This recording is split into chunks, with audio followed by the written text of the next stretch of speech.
को में बैठ के सब हाल सुनाना बेटा, तेरा जख्म भी दादी को दिखाना बेटा, तेरा जख्म भी दादी को दिखाना बेटा, तेरा जख्म भी दादी को दिखाना। आए किस एक समझ लो का ये मातम है।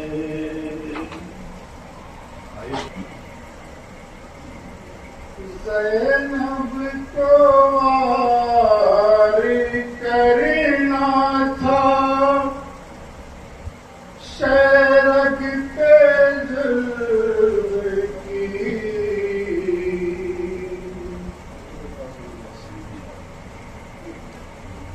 ज़ैनब को वारी करना था,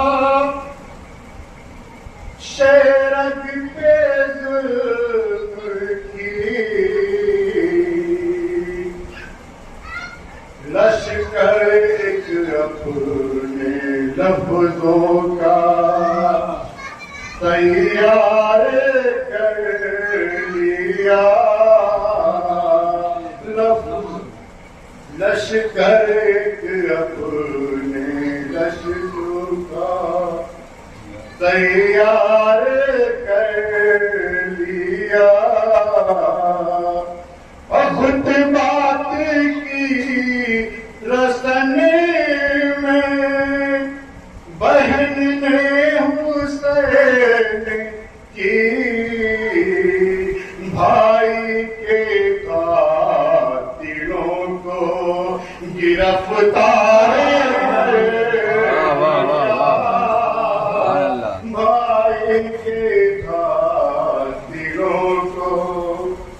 गिरफ्तार कर लिया।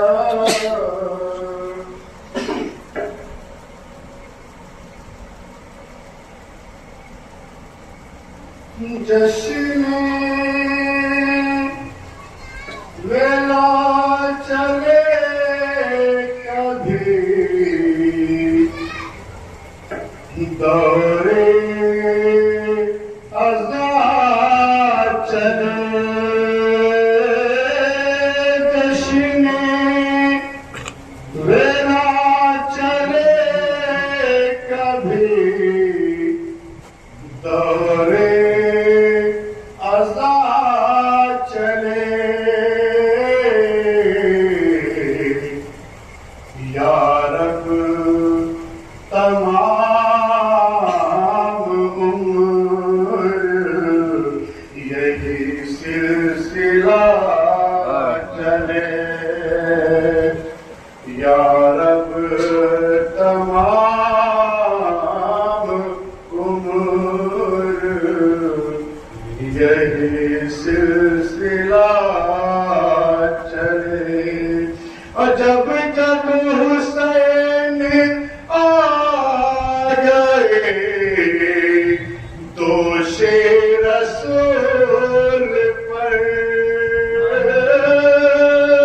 जब जब हुसैन आ गए दोषे रसूल पर, कुछ और झूम झूम रसूल खुदा चले।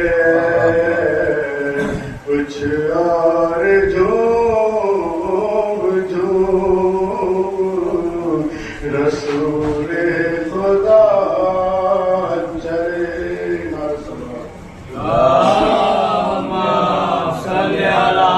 मोहम्मद वाले मोहम्मद। पे कुरान सुना रहा है कोई, की नोक पे वरना सुना रहा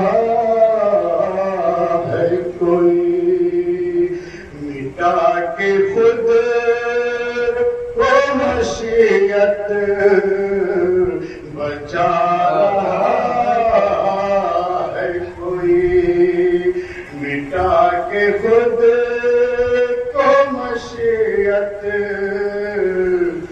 बचा रहा है कोई। सदा ये आई के भुर तू भटक रहा है कहाँ, सदा ये आई के भुर तू भटक रहा है कहाँ, तुझे बहिश्त की जानिब बुला रहा है कोई, तुझे बहिश्त की जानिब बुला रहा है कोई। तो बहिश्त छोड़ के, बहिश्त छोड़ के ज़हराए जा रही है कहाँ, ज़मीन पे फर्शे अज़ा क्या बिछा रहा है कोई, ज़मीन पे फर्शे अज़ा क्या बिछा रहा है कोई। अल्लाहुम्मा सल्ली अला मुहम्मद व आले मुहम्मद।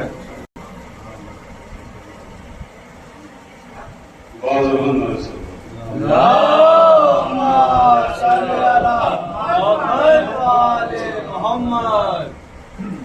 कौन भूलेगा वो सजदा हुसैन का, कौन भूलेगा वो सजदा हुसैन का, खंजर खंजर तले भी सर ना झुका था हुसैन का, खंजर तले भी सर ना झुका था हुसैन का, और मिट गई नस्ल अजीज करबला की खाक में, मिट गई नस्ल अजीज करबला की खाक में, कयामत तक रहेगा जमाना हुसैन का, कयामत तक रहेगा जमाना हुसैन का।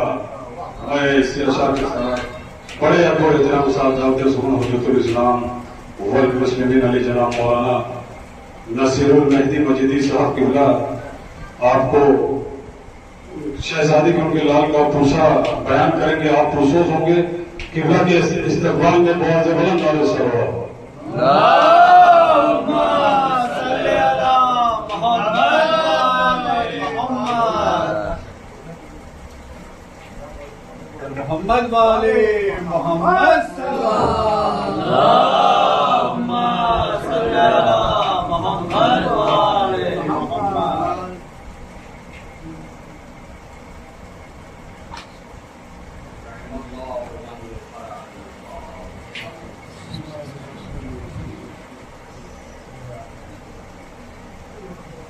अल्लाहुम्मा सल्ली अला मुहम्मद वाले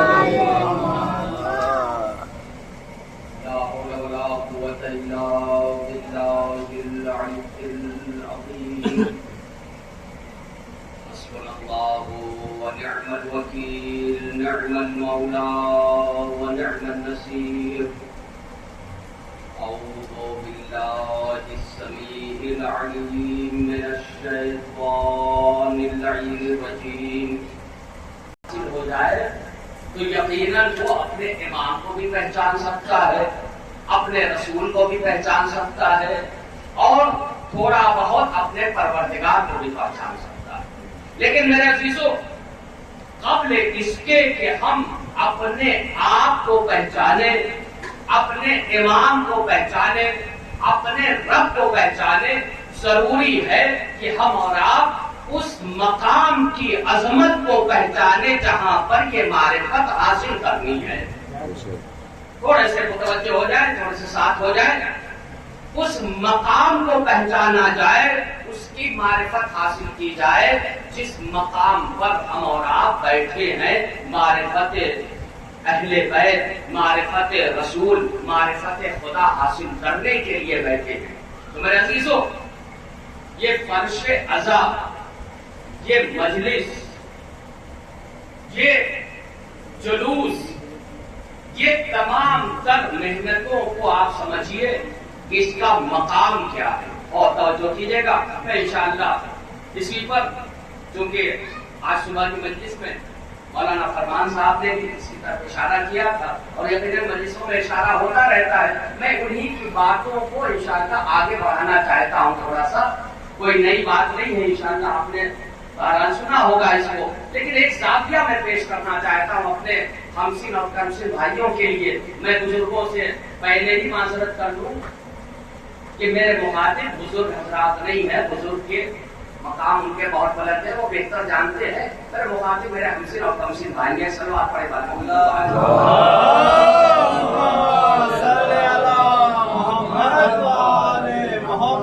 मेरे अजीजों, जैसे ही मुहर्रम शुरू होता है, हम और आप फर्श अज़ा पर आने की तैयारी शुरू कर देते हैं, फर्श अज़ा पर आना चाहते हैं। मेरे अजीज, जरा इंसाफ से बताइए कि फर्श अज़ा पर हम खुद से आते हैं या हमें भेजा जाता है?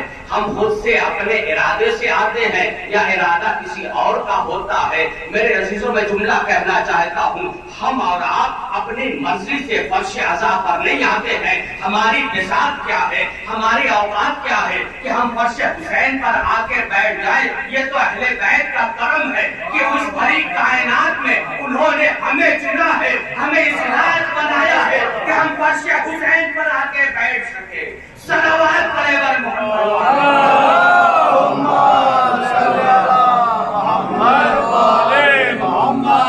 ये पूरी कायनात में हमें और आपको इंतखाब किया गया है।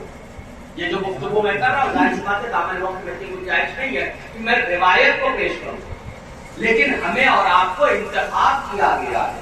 रिवायत में मिलता है कि इंसान तो दूर की बात है, इन फर्शे अज़ा पर जहां शहजादी तशरीफ लाती है, जहां अहले बैत आते हैं, हम और आप तो अपने इरादे से आ जाएं, ये तो दूर की बात है। फरिश्ते भी, फरिश्ते मुकर्रम, वो मलाइके मुकर्रम, वो आसमानी मखलूकात भी, हर किसी को इस पर आने की इजाजत नहीं है। वो खास मलाइक है जो इस फर्श पर आते हैं और जब इस फर्श से वापस जाते हैं, उनके बदन से अजीब की खुशबू आती है, अजीब सा तबर्रुक लेके जाते हैं, खुशबू महसूस होती है। पूछने वाले पूछते हैं कहाँ गए थे? वो कहते हैं हम फर्श हुसैन के, हम फर्श हुसैन पर गए थे, हम मजलिस हुसैन के फर्श पर गए थे, हम मजलिस हुसैन में गए थे। हमें तबर्रुक में ये मिला है, जो खुशबू तुम देख रहे हो, ये फर्श हुसैन की बरकत है जो हम दुनिया से लेके आए हैं। सलावत पढ़े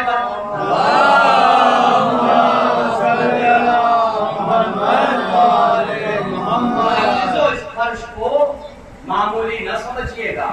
ये फर्श कोई मामूली फर्श नहीं है, ये देखने को फर्श है, लेकिन मेरे अजीजों, ये फर्श वो फर्श है जिसकी जगह अर्श के ऊपर है। तवज्जो नहीं फरमा रहे मेरे अजीजों, ये फर्श वो फर्श है जिसकी जगह अर्श के ऊपर है।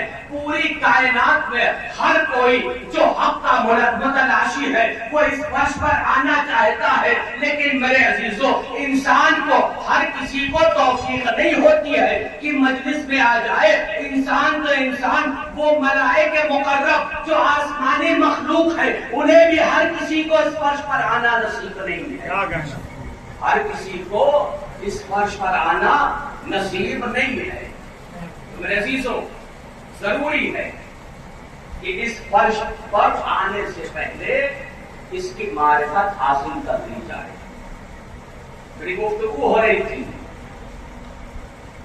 हम और आप, बहुत से लोगों का ये दर्द है कि हम जो फर्श अज़ा पर आते हैं, मजलिसें जो बर्पा करते हैं, जो जुलूस निकालते हैं, 2 महीने 8 दिन इमाम हुसैन का गम मनाते हैं, तो ये सिर्फ और सिर्फ फॉर्मेलिटी अदा होती है।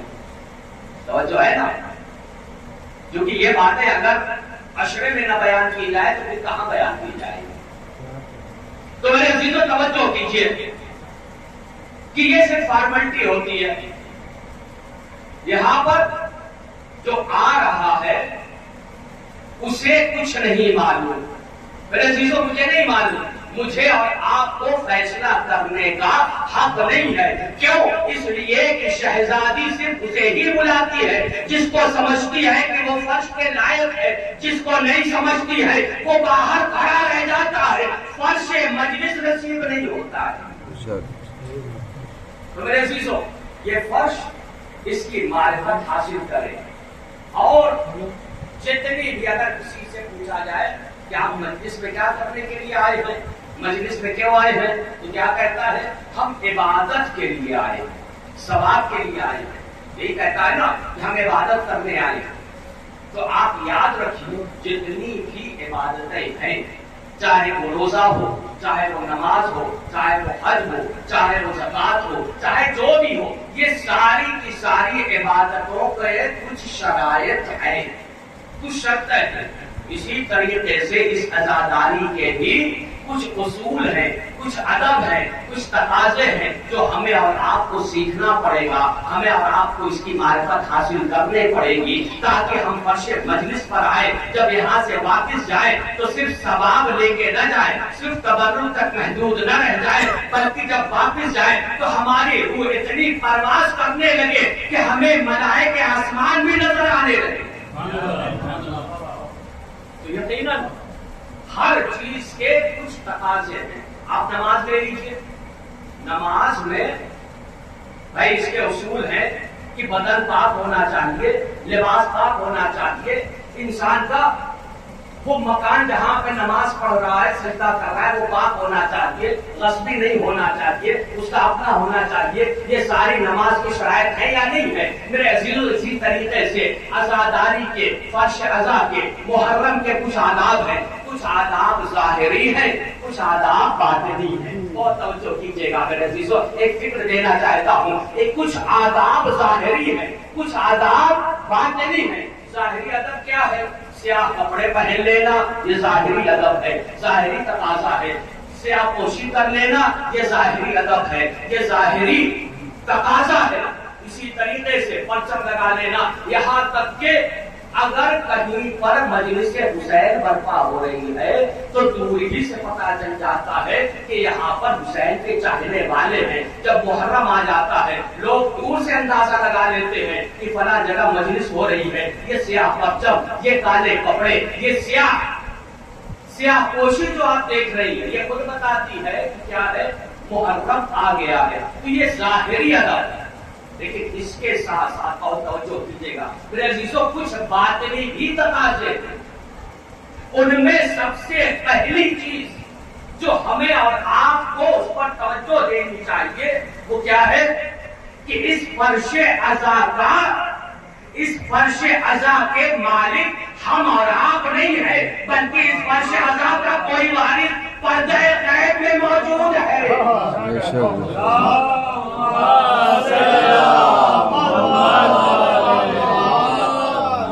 तो बातिनी तकाज़ा क्या है?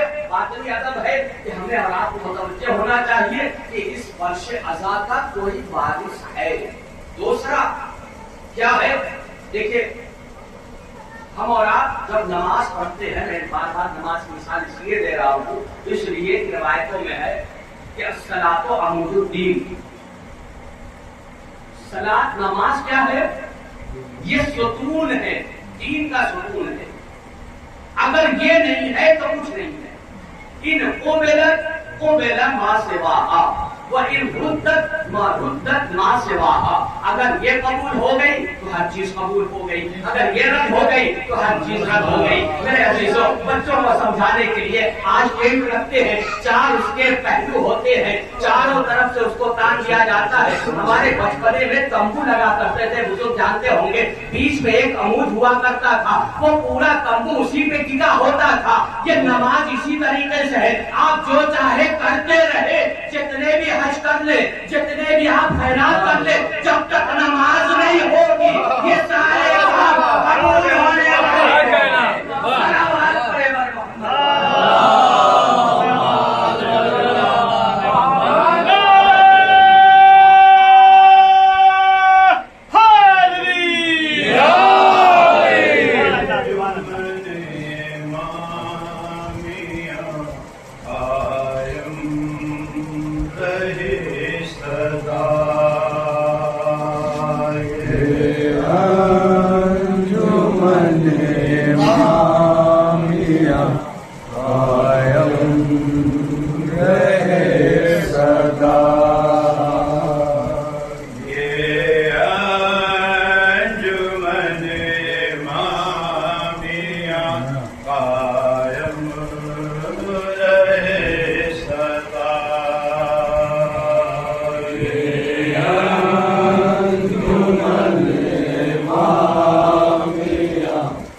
जवान बेटे की मैं पे कह रहे थे हुसैन, मैं लुट गया मेरे परवरदिगार।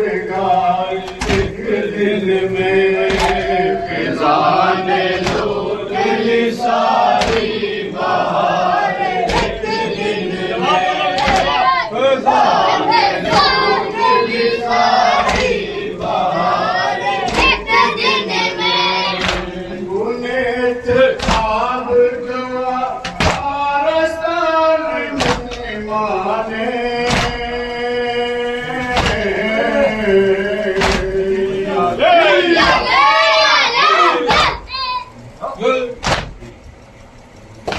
बुने थे खाब जो पारस्तान में माने, सेना ने कर दिया सब पार का। ने लूट ली सारी बहार, एक दिन में फिजा ने लूट ली सारी बहार, एक दिन में फिजा ने लूट ली सारी बहार, एक दिन में। गहू में डूब गई माँ की हसरत हासिल,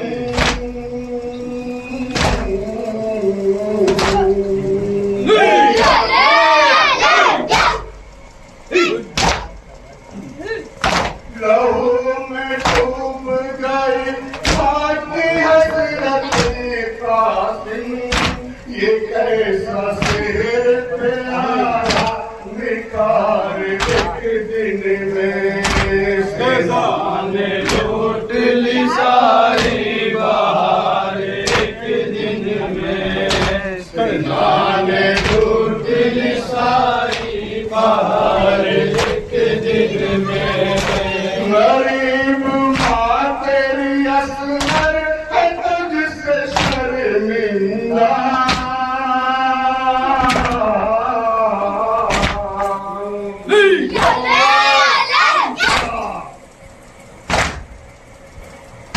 गरीब माँ तेरी असगर है तुझसे शर्मिंदा, न कर सकी तुझे भी भर के प्यार, एक दिन में फिजा ने लूट ली सारी बहार, एक दिन में फिजा ने लूट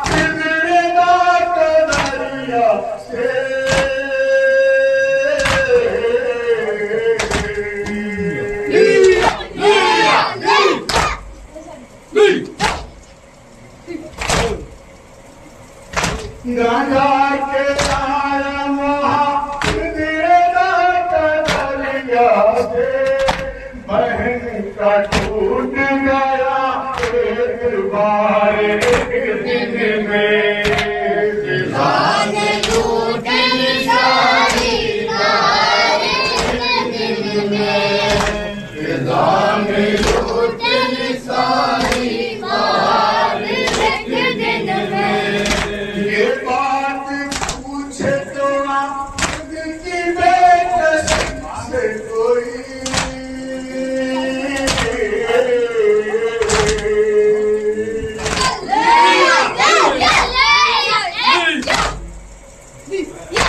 ये बात पूछे तो आप की बेकसी से कोई बनाए कैसे बहादुर मज़ार दिल में सितान लूट ली सारी बहार एक दिन में लूट ली सारी बार एक दिन में अभी तो शाम तक जाना है सकीना को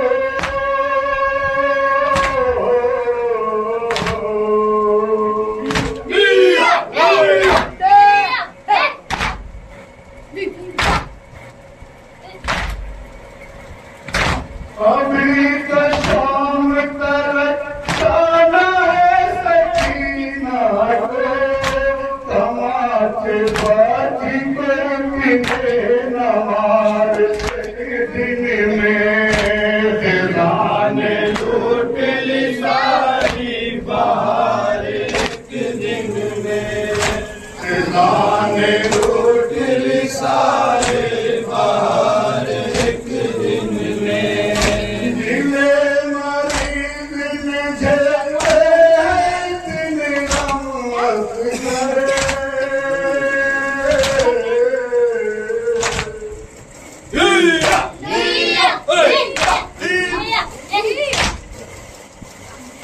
दिले मरीज ने झेले हैं दिन रमत करे कलम से हो न सकेंगे शुमार दिन में जान लूट ली सारी बहार एक दिन में हुसैन पता